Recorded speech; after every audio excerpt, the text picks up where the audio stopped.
Can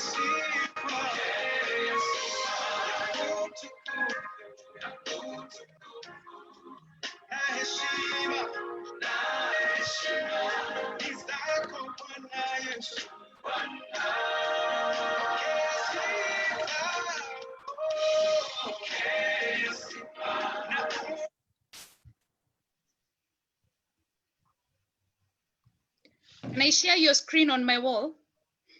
Yes, you can. Can I introduce you now? Yeah, sure. Okay.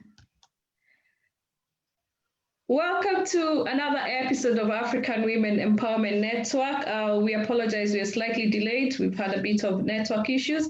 Today, we are privileged to have with us Faith Nashipae, and she will be sharing with us on men, boys, and the society. Faith is a counselor psychologist who passionately advocates for the mental health of men and boys. She's also the founder of Thriving Families Kenya and the pioneer of celebrating International Men's Day Kenya. Faith is joining us from Nairobi, Kenya. I am Catherine Jenga and I'm in the UK. Welcome our audience. Let us know where you're joining us from. Welcome, Faith. Welcome. Thank you for agreeing to sit with us. Welcome. Asante. Right. Karibu sana. So Faith, tell us more about yourself for those who do not know you. Okay, thank you very much, Catherine. Thanks for having me here. I'm an African woman, and I'm glad to be part of the African women. As you've heard, my name is Faith Nashipae. Faith Nashipae is a wife. First, I love God, and I love the place that God has in my life. And the place I have in him, yes, as my father and my friend. I am also a wife and a mother. Between me and my husband, we are blessed with 3 sons. So we have 3 men in the making. I call them my 3 men in the making. Yes. And I also say that I live in a dome of men. Oh, wow. Yes, I've seen that. What does that mean, Faith? Living in a dome of men? It's a dome. It's a dome where men live. So this is a girl who lives in an environment where only men live. And I think living with men and raising boys is just an interesting thing altogether. Besides that, as Catherine has said, I am a counselor psychologist. I am also a project manager by profession. I am currently the executive director of Thriving Families Kenya, the founder, of course. And at Thriving Families Kenya, we love family. We support family. We equip and empower family. Thank you for having me, Catherine. Thank you, Faith. It's an honor and a pleasure to have you. And maybe you can tell us a little bit more about your organization, Thriving Families Kenya. Yes, Thriving Families Kenya is a consultancy focusing on innovatively creating unique and friendly therapeutic approaches, which are sustainable for families, for individuals, and for communities. For us, we help people face life's challenges and changes and support them in finding realistic balances, to find a balance that is realistic to the environment. So we don't go out of our way to pick issues from Timbuktu and bring them to Kenya. We work with what is within the family. Oh, wow. So under Thriving Families, we look at 3 key pillars. The first pillar is the family basket. Unfortunately, our family basket has not been able to roll because, of course, of COVID, because this is where we meet with different families. We put different families together and we create environments for them to learn. So we do a little bit of psychoeducation. We do a little bit of checking what could be the problem with the family and how can we impact the family. Then, and of course, we look at different activities. We look at, within the family, we divide between, we look at the couples, we look at the children at different ages, and we also look at the family as a whole, the family-parent relationship.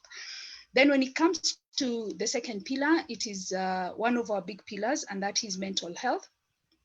Mental health is driven by the need for us to have counseling at community levels and wherever we are, at our workplaces, at the health facilities, and even online. So with our mental health programs, we are equipping, we are offering therapeutic services at different levels in the communities and in the society.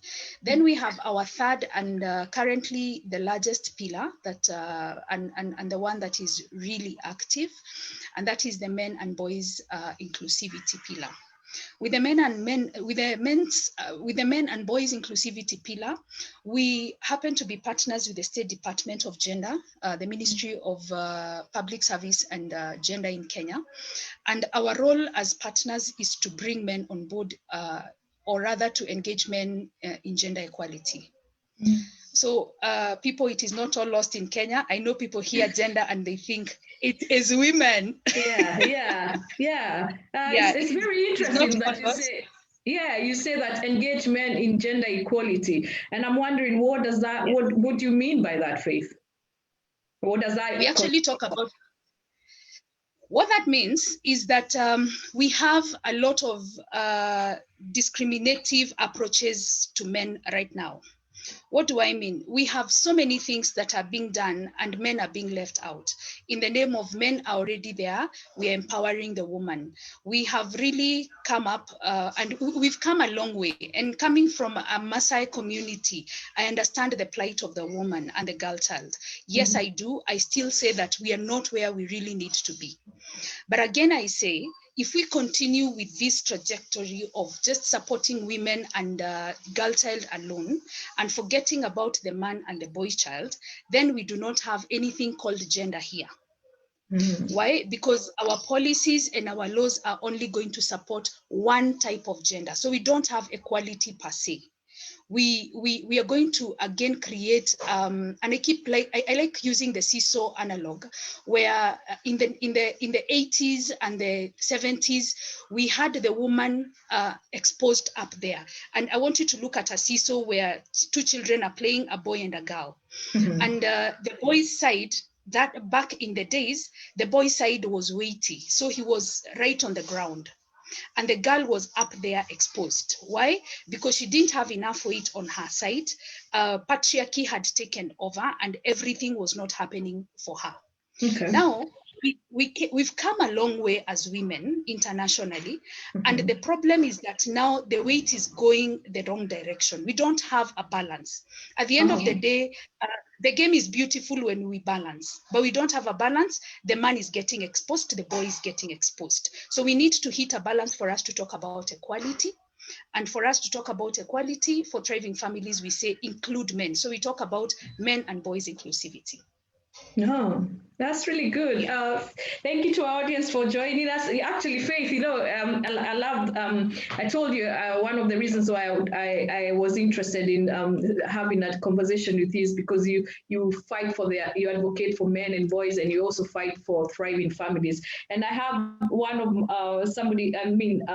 comment here from Nuru Balama who says, that's interesting. I did not fight for gender equality as well. I guess, like you said, there's been, because even a friend of mine who also does coaching for women, she asked me an interesting question the other day and said, so who's helping the men, who's fighting for the men? So here you are, Faith. And so my first question would be, or what maybe you can tell us, where did it all start and why? Wow, where did it all start? I'm a girl who've grown up with brothers. I've grown up under a father. Unfortunately, I lost my father last year. When I got married, I found, thank you. When I got married, I found a very supportive father-in-law. But in my journey, when I started life on the wrong foot. That's what I like saying, because I didn't get married like the way every young girl would want to be married. I'm those women who found themselves pregnant and you realize, okay, my plan was to have one father for all my children. So let me settle. And of course there was love and we were ticking and everything for me at that time was looking okay, apart from the fact that there are things that we had just thrown our cart ahead of our horse. So we had to make do with what we have. And therefore we settled in. But in the process of settling in, we have rubbed on each other's shoulders over time. We have hurt each other. And when I did my counseling course, I realized there are things that I do because counseling brings awareness to someone. Yeah. And I got aware of who I am, and I understood so many things. But unfortunately, I could not bring my knowledge to my husband. Then I also started seeing, now with awareness and with all this knowledge, I started seeing the wounds of his childhood playing out in our marriage. And really hurting our marriage. And when I did my own assessment, even at family level, I saw my brothers hurting as we were growing up and all these things. I also remembered there were men that I used to talk to in high school, and you find someone is having a very hard time in life and he's becoming a misfit even in school. I had a desk mate who would go to the field and lie in the grass and not even eat lunch. So because I went to school in a boarding school. So this is something that God has shaped in my heart over time. And when I became a mother of sons, I started seeing things differently. I started seeing the inequalities. I started seeing the discriminations. I started seeing how the system is working against the boy child. I started seeing the weighting problem. When kids are going to high school, you have a girl is given 2 more points lower than the boy. Yet right now we are having more girls attain the marks to go to university. So when you go to the education system, when kids are being given loans, the girls are more privileged than the boy. Okay. When you come to, so we have a system that is over time is closing out the boy and the man. And for me, I keep saying, I am a mother of sons. If we continue with these systems this way, where will my son be? I thought I'm supposed to be there to speak for my son. So if I am to speak for my son, then the system has to be fair enough to incorporate my sons. Wow. Yes. Wow. Yeah. So that's where I am. And again, when I look at the boy, when I also look at the boy, I see the biggest person to impact the boy is not the woman, but the man. Because it takes a man to raise a man. Yeah. It takes a man to raise a man. So if the father is not in the family, where is he? If the father is not playing his role as a model, where is he? So my role again now goes out, I now go out of my way from advocating for my son, and I'm now talking about the fathers. Where are the fathers today in our society? What are they doing? How are they building our sons? Can we have men who are mentors, not just of their own children, but even children in their neighborhood? Can we expand this mentorship? Because this is a big problem that we're having in our society. Okay. So that is where I am. Wow. That's very interesting, Faith. And I like the way you said, first of all, the way you said the seesaw, the balance wasn't right. And, we are fighting for the equality of both genders, because I also agree. I have seen a lot of women empowerment. And I had someone also say to me, the other day I was talking to her and she was saying, people talk about women being empowered a lot, but even the men need to start their own thing as well to empower the men. But I appreciate that you, Faith, have seen what is lacking, and you've put yourself out there, being a mom of boys, and you are fighting for the you're advocating for the men. And also you're talking about seeing how the wounds of childhood might hurt the family, might come back later and hurt the family, and also how the systems are closing out on the boy. And you say it takes a man to raise a man, and where are the fathers in the society and the mentorship? So Faith, when you talk about it takes a man to raise a man, and there are some moms who are single parents, they're not, their fathers are not in the family, or that they're not together, or maybe then they don't, if I can say, they don't take the responsibility of raising their children.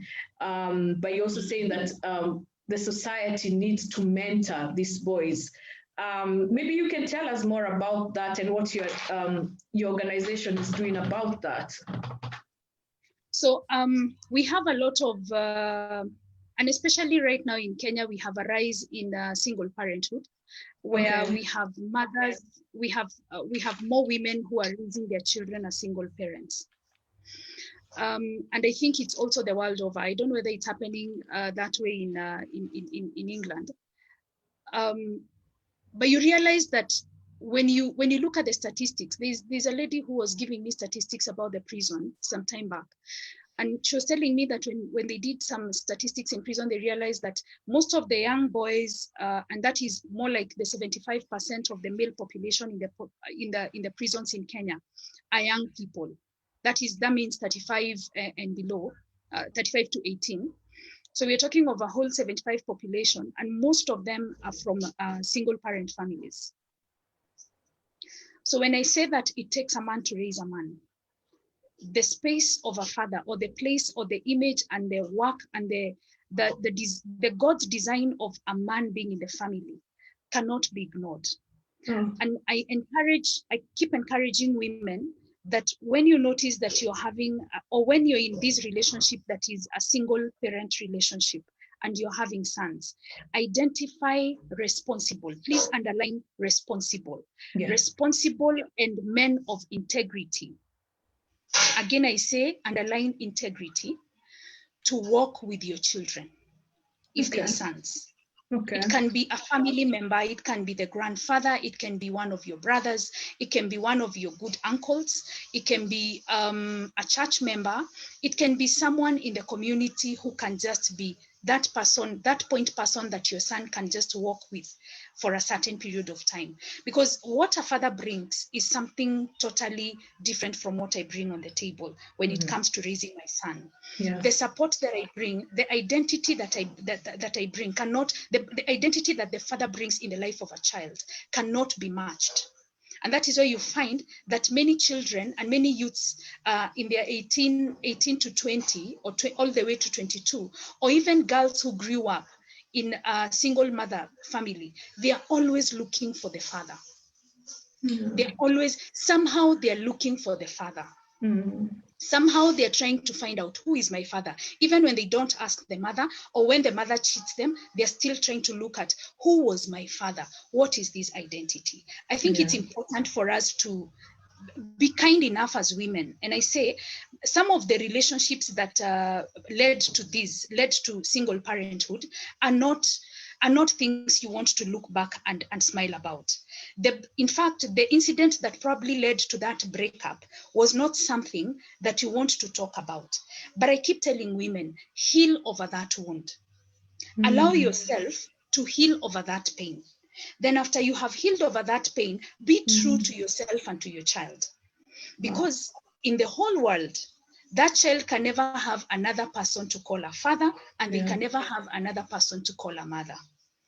I know there are fathers who, there's a friend of mine who was presented to his father, and the father said, "I'm not your father," even though they were photocopies of each other. And it was so hurting for the young man. Yeah. I know there was a man who got to know his father, and he buried his father just a few months after he knew the dad. And it was so painful, it is still painful to him until today. What am I saying? There are men who will take off.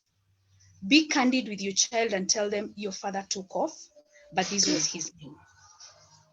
Be kind to your child and tell them, be kind to them and tell them the truth, age-rated truth. You know, there's some truth that you can't just tell a child like Hua, because it will break them. Yeah. But as they grow and as they mature, give them truth that they can go back to and say, yes, this is the truth, and it can never change, because truth will never change. Truth will never change. I think let's be kind to ourselves and to our children as women. Wow, Faith, you've said some really deep stuff there. Wow, even I'm feeling it. Oh, wow, that's really, really, really deep. You know, let me take you back to where you said about identify responsible and men of integrity. I wonder why you said, why you underscored the words responsible and integrity. Maybe you can expound a little bit on that as you come back to what you've talked about. Responsible and men of integrity. Unfortunately, with my little bit of some research here and there, I've gotten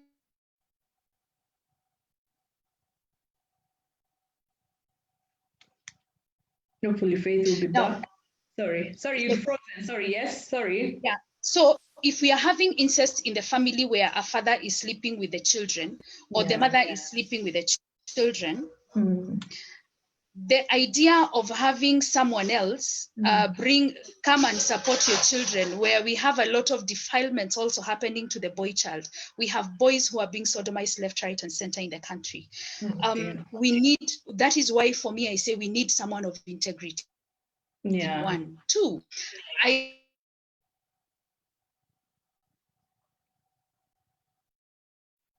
he's a responsible father by all standards.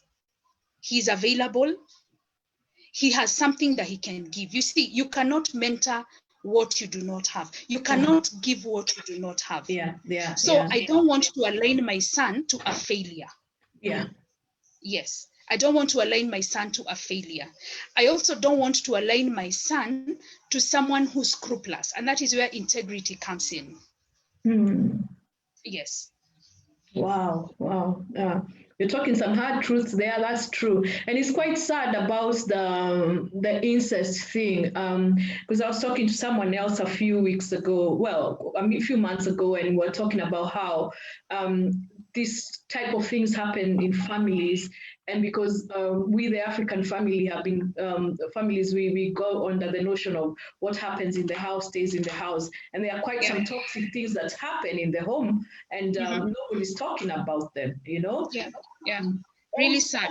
Very sad, you know. But I like that there's counseling now, and there's, you know, when we were growing up, there was one psychologist that we all knew, and I like that there's more now, you know. We all knew, there was one famous one, well known, but now there's more, and I appreciate that you've gone out there and you put yourself and you're helping families.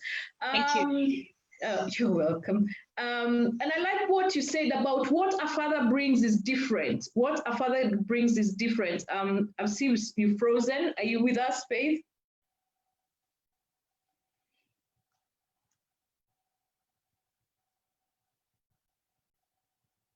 And now?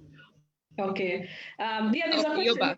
Yeah, so I like what you said, Faith. What a father brings is different from what a mother brings. And that's why if someone is in a single relationship or a single parent, it's important for them to identify a responsible and men of integrity to who can mentor their sons, you know. Also, I like what you said, Faith, about mothers healing over the wound, because like you said, sometimes these relationships, they just don't end just like that. They have hurtful things that could have happened, you know, in the relationship. And you say, be true to yourself and to your child and tell them age-related truth. Faith, are you there? I can see you're frozen. So, don't know what's going on with your network. Okay. Are you back? Yes, I am. I'm right here. Right. I was saying, I like the way you said, be true to yourself and your child. Maybe you can tell us a little bit more about that and age-related truth. Yes. We as women tend to keep a lot. And we tend to hold on to pains and to a lot of, I call them baggages. You have broken up with a man, the incident was not so beautiful, or probably he left you with a child. And therefore you feel like he does not even, this child should never know the father, he should never know about this man, he's a total letdown to me. So your heart, and that's why I say, heal over that wound. Be true to yourself. The more you carry baggage and the more you are unforgiving, the more you're ruining your own peace. Because when you forgive in life, you're the one who is actually getting the healing. That other person doesn't bother whether you say sorry or whether you forgive, because they didn't even bother to say they're sorry. Or sometimes they say they're sorry. But at the end of the day, we are not quick to say, okay, I forgive you, or to let go. Let go of this pain. Let go of this wound. And as you let go, you'll realize that you're having more space to accommodate more beautiful things. You will start looking at things in a different way. You will start feeling that even the weight on your heart is getting lighter. And that way, you become, you allow yourself and your mind and your heart and everything to open up to the beauty of what new things that life has for you. Okay. But when you keep holding on to things, you're like a dump site. I come, I hurt you, I drop something. Someone else drops another person drops something. So what happens is the rotting of this thing, and it doesn't look good on a woman. The other thing about healing is that you're able to also show your children that life does not always happen the way we want it. And things happen, and painful things happen to human beings, but it is on us to allow ourselves to heal. When we do that, then we start revealing, because children will ask, where is daddy? And you can tell them, yeah, daddy is around, but he's not with us right now, and he's not coming home. And then as they grow up, they will ask, Mommy, Kweni, what happened to daddy that he never lived with us? And based on their understanding, you can give them snippet truths that will lead to the bigger answer or the bigger picture. And then when they are really of age, you can sit down with them and tell them, look here, this is what happened between me and your father. It may not look good, and it doesn't look good, but have you lived? Yes. Are you good people? Yes. And then try and help them to also manage their own relationships from there. Yeah, I appreciate that. However, Faith, I just remember maybe there are instances where a mother will try, they really want that to happen for their child, but the father is not willing, or is not consistent, which is also very helpful for the child, because now they're dealing with rejection or abandonment, and it's a tough situation, I would say, Yeah, the important thing is let them know that he's there. Yeah. But we can't go there for now. For some reason, we can't go there, but he's there, and leave it at that. With time, they will come to understand. Because again, you're also protecting this child from some pain. Yeah, and then you don't want your children to wake up and blame you, because probably by the time these children are growing up, the man has also developed to a certain level, or he has gotten some realities, and now he wants back, or he wants to get into the lives of the children. Sometimes women, we fall out with our children because we cannot control the children from loving their fathers when they discover them. Wow. So it's good to be fair to ourselves also, because he will neglect you today, but tomorrow he realizes these are my children. So now he wants again to get back into the system. And at that level, it is the children to decide or determine whether they want to go with the father, or whether they want to love their father or accept him or not. We cannot, at that level, we cannot control. And therefore, to answer you, let them know that, yes, the father exists, but for some reason we cannot meet. Wow. Yeah. Really serious. But I also want to say something. There are men who are responsible, but marriages break. And let me speak for the men, because I speak for them most of the time. On Father's Day, I posted something. And one man said, I wish I could see my child. I wish I could see my children. We divorced with my wife, and it is 3 years, and I have never seen my children. I want to ask women, why do you think that you're the only one who has rights to your children, or you're the only one who has emotional connection to your children? Men also have the instincts of being a father, just like you have instincts of being a mother. Just because your relationship didn't work, allow the father to interact with the children. He's not an animal to the children. If the relationship didn't work, it didn't work between you and and him. But the children, let them know that they have a father. Wow, and give them and allow them the time and because I also know one person who is a mutual friend of ours who was very hurt on Father's Day because he wasn't able to see his child, which is quite sad, because this person is willing to spend time with their child, and he hasn't been given an opportunity. So I'll just read some of the comments. We have Apostle Bonnie Badu says, very, very powerful. Andrew Kimani says, this is an amazing conversation. And then we also have Edwin Saba, who says, when you teach your son, you teach your son's son. And Andrew says also, our culture has pushed men out to the periphery in a big way. Wow, that's something. Also, he's asking a question for you, Faith. Is there room for perspective in your organization, this is a great conversation whose time has come. So he's asking, is there room for the men perspective, for men to give their perspective? Yes, yes, there is room. We didn't exhaust on what we do under the men's and masculinity, the men and boys inclusivity pillar. Yeah. We have we have a forum. We are currently having a forum where we are bringing men, both individual and organizations. These are people who are working, who are in the environment of men. Like they are working either to empower, equip, or working with men and boys specifically. Okay. So we are bringing, we've come up with a donation platform, and that is the mail banner. I have been sending out flyers every week. We have meetings every Tuesday. My Facebook is Faith Nashipae. So every Tuesday, just watch out. At least in the morning, you'll find something. And join in the evening. Our meetings are at 8 p.m. to 9 p.m. and we can contribute 9:30 p.m. We can contribute towards the discussion. Along the way, we are also formalizing this network so that at the end of the day, we can be able to tell the government, look, these are the issues of men. And there we have one voice. I'm calling it one voice for him. So when we are having one voice for him, we are also bringing men on board. We are getting the voices of men. And we are telling government and we are telling everyone else, this is what men want. And this is what our boys need. And this is what we need as a society.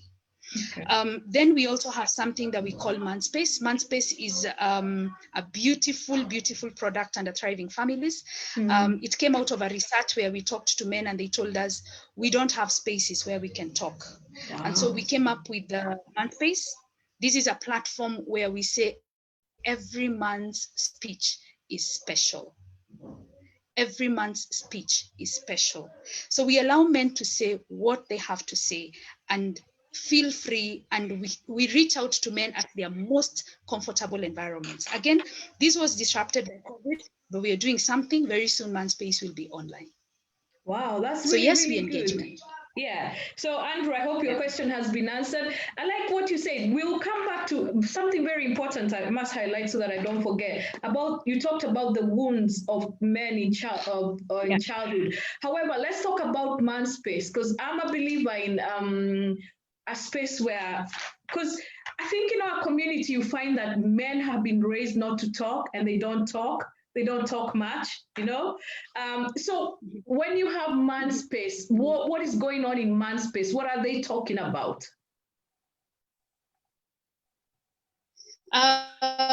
You'll be shocked, Catherine, that ManSpace is only environment. So even me as the vision bearer, I don't go in. Oh, wow. And I allow men, yes. We give men the respect that they also need their space. They need time for themselves. They need to take care of themselves and one another. And what happens in ManSpace is purely talk. It's purely talk, and we have people who guide the discussion. We call them chefs. So yes, it's a complete wonderful environment for any man to be in. Wow. You know, I listen to TD Jakes a lot, and there's one thing that he says that the men are hurting, and when a man comes to talk to you, they hardly talk. But when a man comes and opens up to you, let him talk, because he does really need to talk. And this is something that we've seen in our African culture. Men have been raised not to talk. Men are strong, men hold things inside. And while they hold all these things inside, what's happening to them? What's happening to their emotions, you know? Because we were all created with emotions. God gave us emotions, anger, happiness, all those kind of emotions. And what happens when they're not expressing themselves? That's why we find sometimes it happens that men will just explode sometimes. Yeah.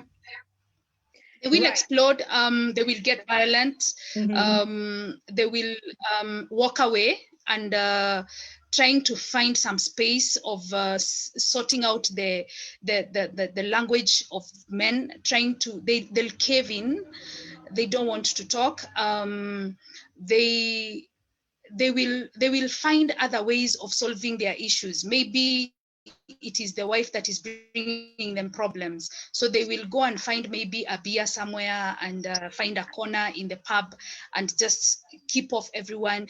Others, they will go look for a girl and they feel that they're taken care of there as long as they're not being asked hard questions as their wives are asking.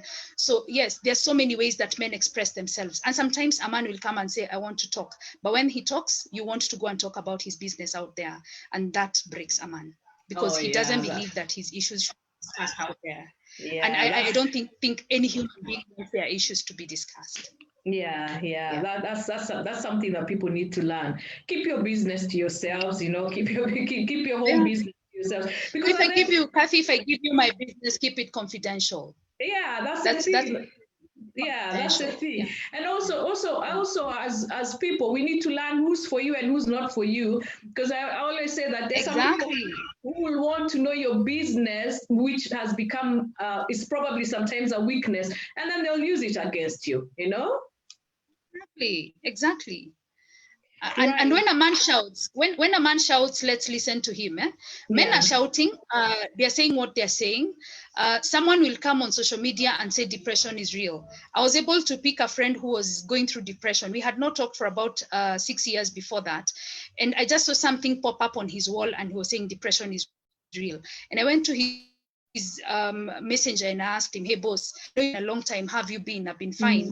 And I asked him, is this you or someone else within your circles? And said, Faith, I'm going through serious depression. And from there, I was able to call him out for coffee. We had a sitting. He was going through a breaking in his marriage and it was getting a toll on him. And he's stable now. So when someone pops out something, please just let's listen. It's a sign. And at the end of the day, men are human beings as well. They're human beings. They are human beings. They are human beings as well. Saying they're human. They're human beings as well, and it's hard for them because there's so many expectations from them or on them, and if sometimes things are not going the way they're supposed to go, that's even hard for them. And us as women, we need to allow them the space to be a human being, because no human being is perfect, Actually, we take men as wood or stone. We take them as they don't have emotions. They have it all together. We raise our sons telling them when a child is being taken for an injection, you're telling them, usilie we ni mwanaume, you're a man, don't cry. What are you telling that boy? Let him be, let the boy cry. Your husband comes home, he has just been duped by someone and he's lost a huge amount of money and he's feeling like crying like a baby. Please leave him in the bedroom, let him do his thing. Just let the man do his thing. Because he's human, he's feeling it. He wants to express. It's the same way you'd scream and shout and hit sufurias in the kitchen and scrub the house cleaner than the house girl that day. I mean, people, we are human beings. Yeah, even Coach RB was having a chat, Robert Burrell was having a conversation about men just this week, and I was so excited to listen to it. And he said something. He said, you know what? Men find it hard and they go to the bathroom sometimes and lock themselves and cry, and he was talking about how it can be tough for men.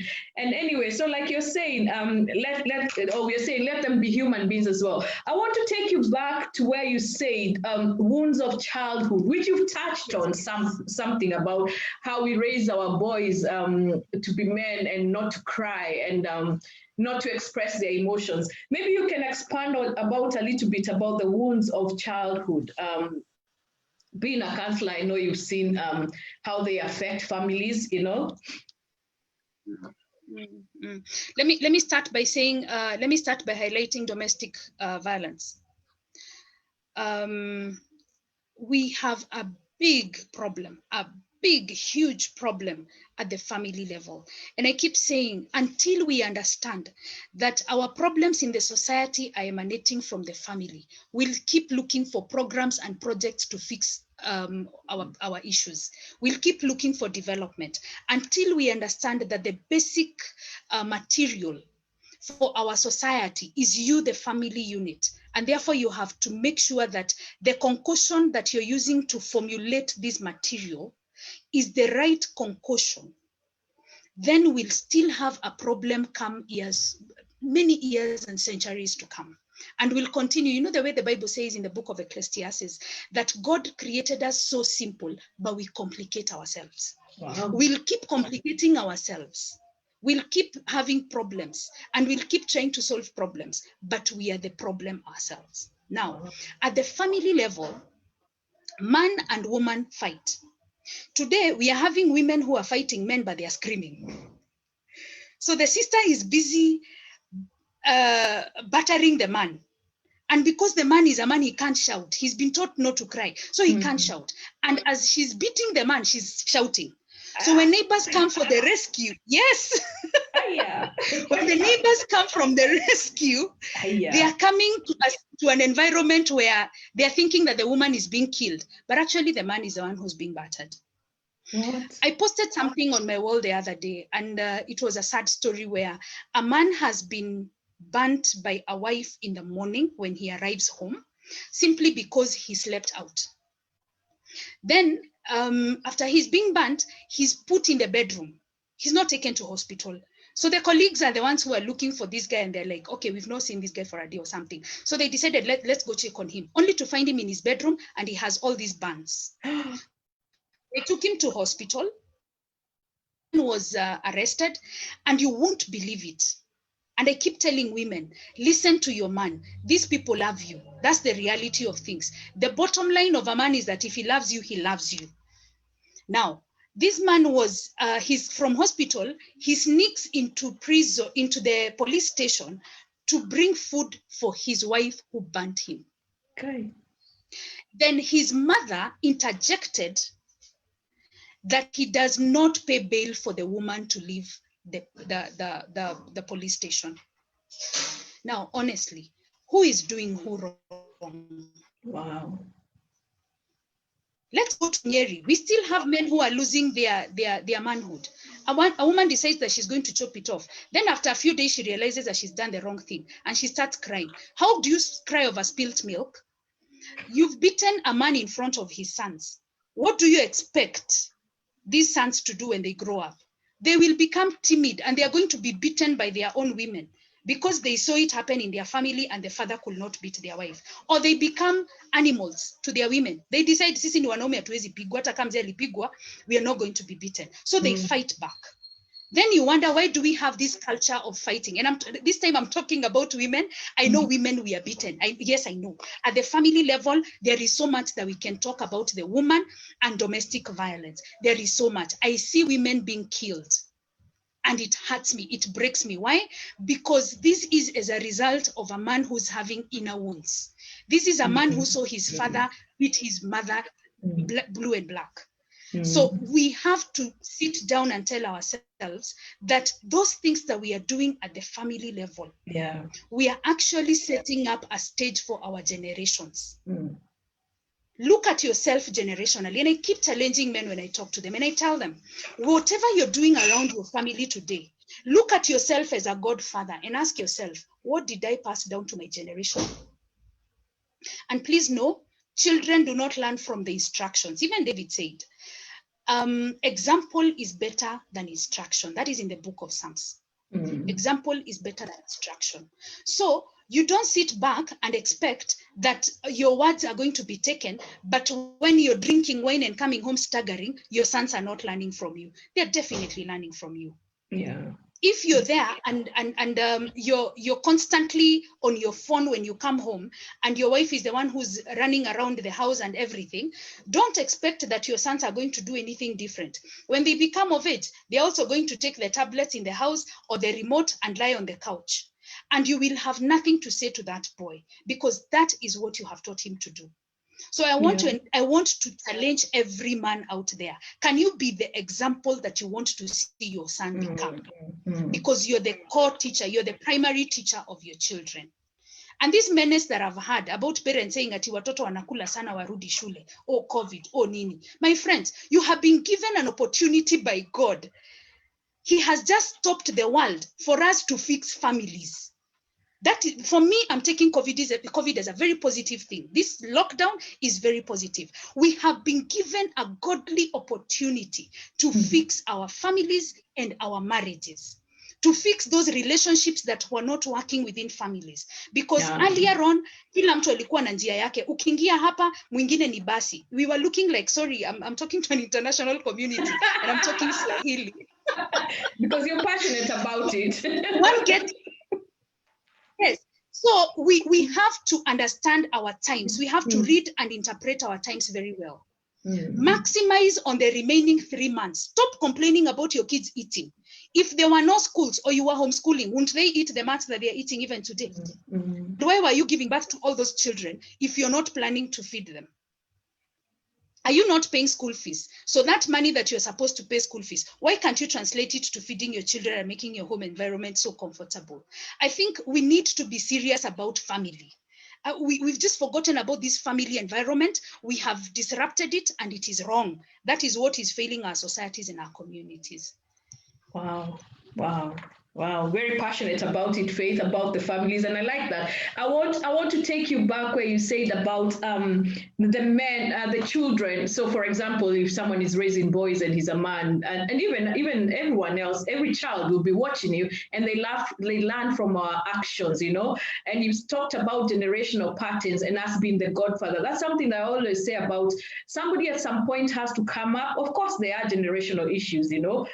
Sometimes in church we call them curses. But you can also say patterns that are there. And somebody has to come up and say, you know what, this stops with my generation. I'm the one who stops here. This, and they've got to they've got to take up responsibility. Not to say, like you're saying, we are talking to an international audience, but we normally say in Swahili, or in Kikuyu, well, in Swahili, this is what, let me just say it in English, this is what happens in my family. People in my family are like, but this, I believe, is something we can come up and say, you know what, I'm the one who's working to stop this. It stops with me, you know? Or what do you think about that? What would you say about that, Faith?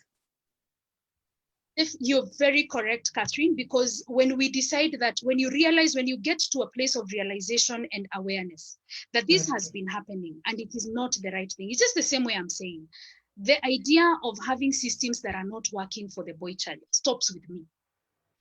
So I'm calling on every woman and every man who is willing to get on board and let us stop this. Let us tell the government and tell everybody else, and even do it in our societies and say in our families, and say discriminating the boy from the family level stops with me. I have to give my children equal opportunities. I have to do things the right way. The culture of, and I have listened to men who told me, my father was a polygamist. Another one tells me, my father was a wife batterer, but I decided the pain I saw with my mother will stop and end with me. Yeah. And you find that when this person decides and declares, he becomes the end to a painful generation. And he starts something new. What happens is actually biblical. Because the blessing, the person who does good and loves God in his generation, the blessing is passed on to his third and fourth generation. It is very biblical.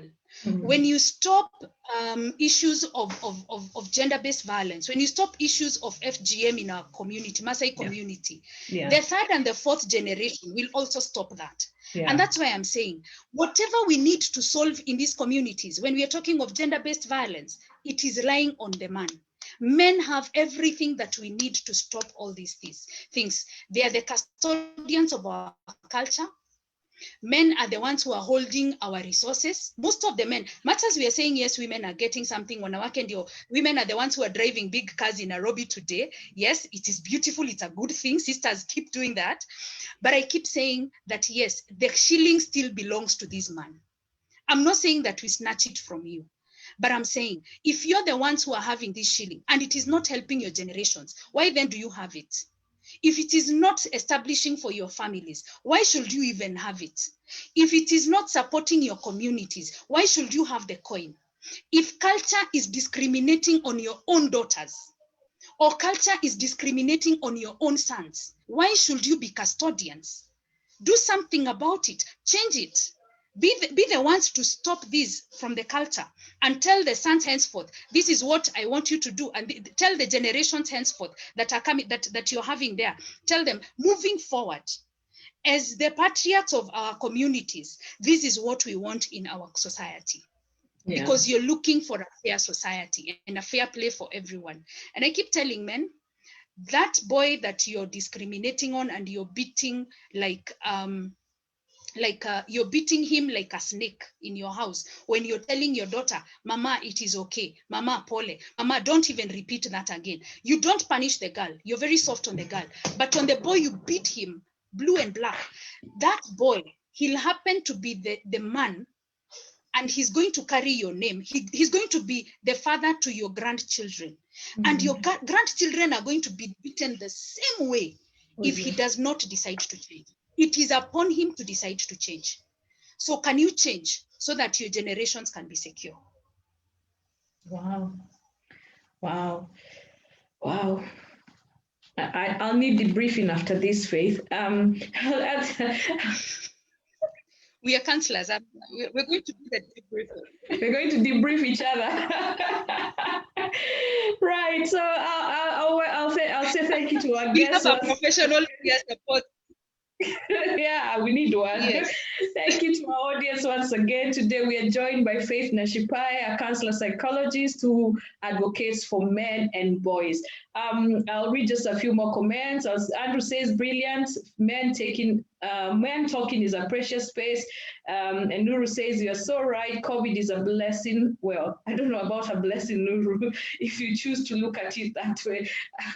So maybe positive. I would say positive. There are positive things that can come out of it, you know. So anyway, Faith, as we continue and as we look towards wrapping, I really appreciate you coming and talking about men and boys in the society, because like you say, it's, they do have it hard. Women also have it hard. I'm not refusing that, because you know I do advocate for women. I'm very passionate about women and domestic violence towards women. So, but I do also agree that men have it hard, and also our cultures. There are some things that we need to adjust about the men and boys in the society, you know. So I would ask you, what are the challenges you faced so far? And also tell us about why you decided to pioneer the Celebrating International Men's Day. What caused you to start this initiative? And what's your vision for this, and maybe the challenges? So 3 questions right there, Faith. Wow. What are my challenges? Do I see challenges? I see them as opportunities to explore and fight harder. Mm-hmm. When I face a challenge, I go back to God and I ask him, so you gave me this work. How do I go about it? My journey has been a lot to do with God guiding me and God opening doors for me. I've been able to do so much within a period of 2 years. Wow. Because most of the work that I've done is within 2 years. Most of the, I call it the positive noise that I've made about men, the research that I've done, the rolling out of a program called Manspace, all these I've done within 2018, 2019, and now. That is about 2 years, actually. So because I'll be 2 years since I launched Thriving Families Kenya in October 1st. So when I face challenges, I don't see them as challenges. I am one person who takes this as an agenda of God, and I take Thriving Families as something that God initiated. So for me, I'm a manager, and that is why you won't find a CEO in my company. You will find an executive director, because the owner and the chairman of this is God. And so I go to the chairman and I report and I ask him, so these are the challenges. We need wisdom on how to tackle this. And we need you to unlock these resources for us to be able to do this. It looks funny, but that is my work. That is my truth. He has opened doors that I never thought he would open. He has provided in situations I never imagined that he would provide. So for me, I don't perceive them as challenges. I perceive them as opportunities for us to be able to grow. Now, why did I celebrate International Men's Day? So I start on the 1st of October and I realize we have something called men. And we need to start something. We need to do something. And when I did that, I realized, okay, maybe I can do a little bit of research about International Men's Day and talk to the State Department of Gender and find out how to go about it. So when I went to the State Department of Gender, I found a very wonderful and very receptive Director of Gender Mainstreaming, Mr. Protas Onyango. And he told me, Madam, I have never heard of a woman walk into this office for the many years I've worked here to talk about men. But being here, I understand the plight of men as well. And because I'm in gender mainstreaming, I actually understand that we need to bring men on board. And so he said, I am going to walk this road with you. And I am willing for us to walk this journey. And from there, we had a very good, we've had a very good relationship. We've had very good opportunities. He's presented us with opportunities. By the grace of God, we became partners with the State Department of Gender as Thriving Families last year in February. And for us, our role is engaging men in gender equality. So what does this portend and where are we headed as a vision? First, on matters to do with men, we are establishing a network. We are in the process of having it registered. And this is a network that brings together different organizations and individuals that are passionate and are in the area of empowering or equipping men and boys. Yeah. So we are very specific. We're not dealing with an organization that is dealing with girls. We are dealing with an organization that is dealing with boys and men. Okay. That is across the country. If we get international people, we'll still say, praise the Lord. And what we want to do, we want to look at men.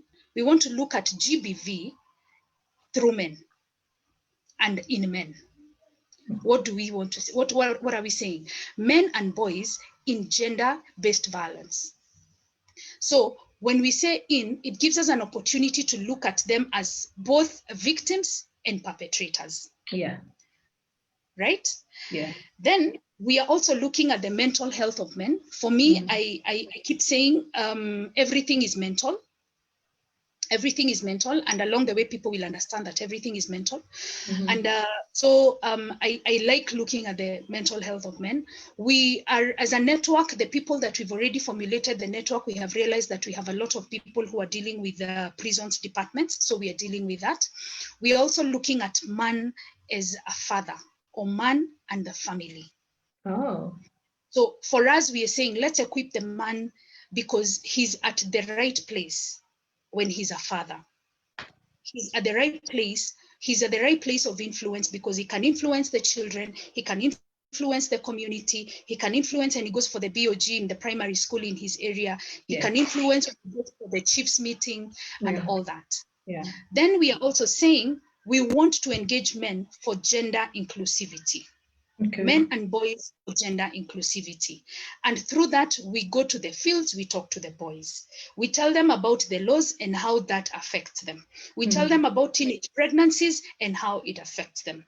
Then again, we also look at the man and we keep telling him, we'll tell our fathers in Kajiado and in Narok and in Turkana, my fathers, this is what you're doing to us when you circumcise us.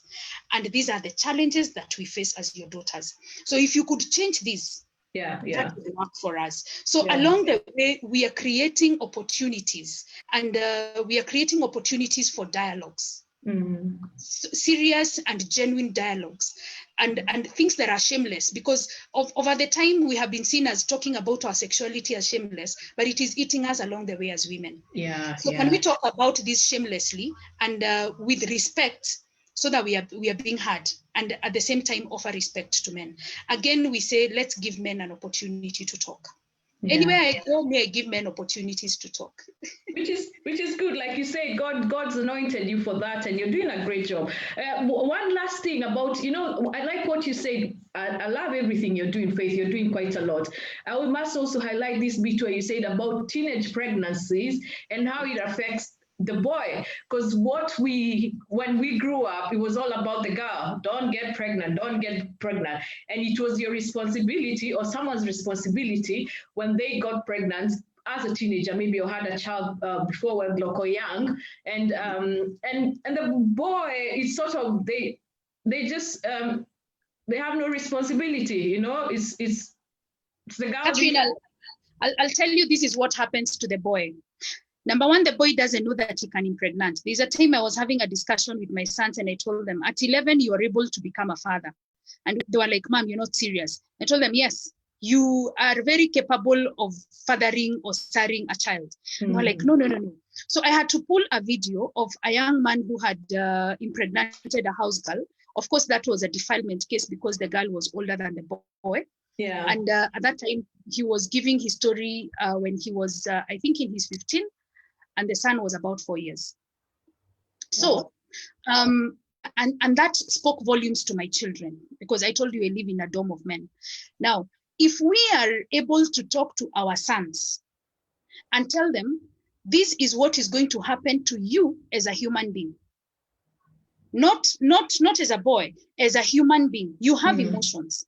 So what will happen is that you have just given life, but you cannot take care of that life because economically you don't have the resources. Yeah. Emotionally, you do not have the capacity. Mentally, you do not have the capacity. So that way, the boy is able to make what we call decisions that are from an informed position. Yes, and even when the girls, because nowadays we have girls who are wooing our boys, and you find that girls are going to be so good, and then eventually they are telling them to have sex with them. It is now the girls who are demanding. We have empowered them, and yes, we have empowered our girl too much that she's the one who's demanding for sex at her age. So we have to empower our boy, equip our boy child. Yeah. I am telling every parent who has a boy child, equip your son to know that when a girl starts touching you here, or starts saying this, or starts this kind of discussion, she's headed to getting you to sleep with her. Yeah. And when you sleep with her, these are the consequences. There's a probability you'll get HIV. Yeah. You are born without HIV. So at the end of the day, this is what is likely to happen to you. There's also the capacities and the person that you are that will become, yourself, you'll become disrupted in terms of emotional being. So the boy needs to understand that an erect penis can lead to a pregnancy. Number one.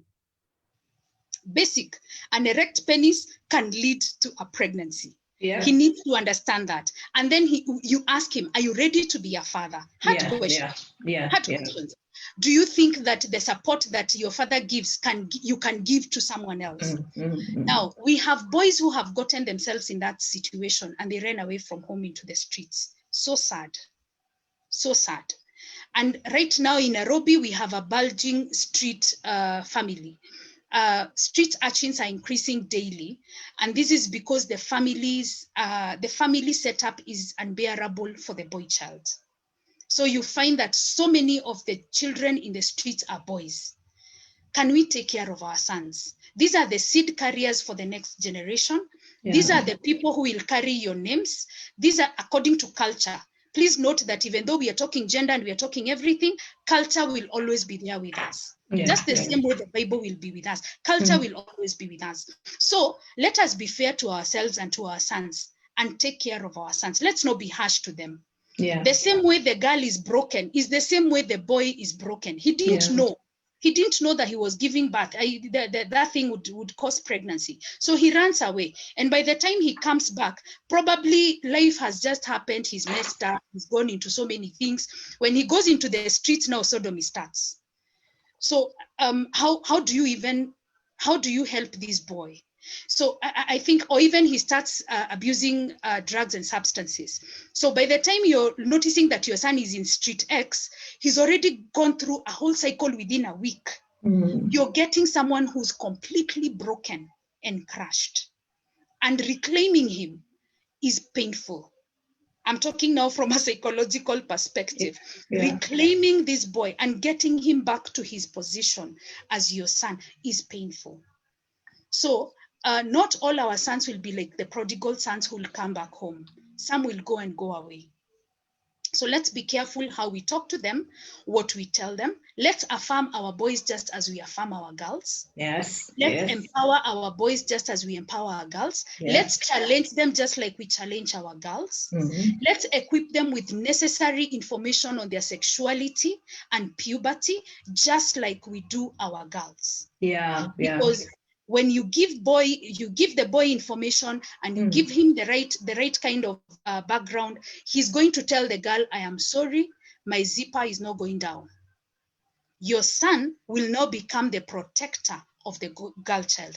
And therefore, for me, I see the boy child as the person who's going to help us stop this teenage pregnancy menace. Wow. That is what I see. And that's why I say the boy and the man have what it takes to sort the society. The boy and the man have what it takes to sort the society. It's been a great conversation, Faith. As we close, I just want to say, Andrew says, thank you, Catherine. This has been an amazing conversation. And Florence, she says she's tuned in. She's for the boys and girls being treated equally. It's true. They need to be treated equally. They are humans as well. Treat them right, like you said. And also, like you said about the family, let us sort the family. We start from the family. You know, the pillar of the family, the foundation, that's where we all need to sort it out, because that's where sometimes it goes wrong. And when it goes wrong, things go wrong for the people involved in that family.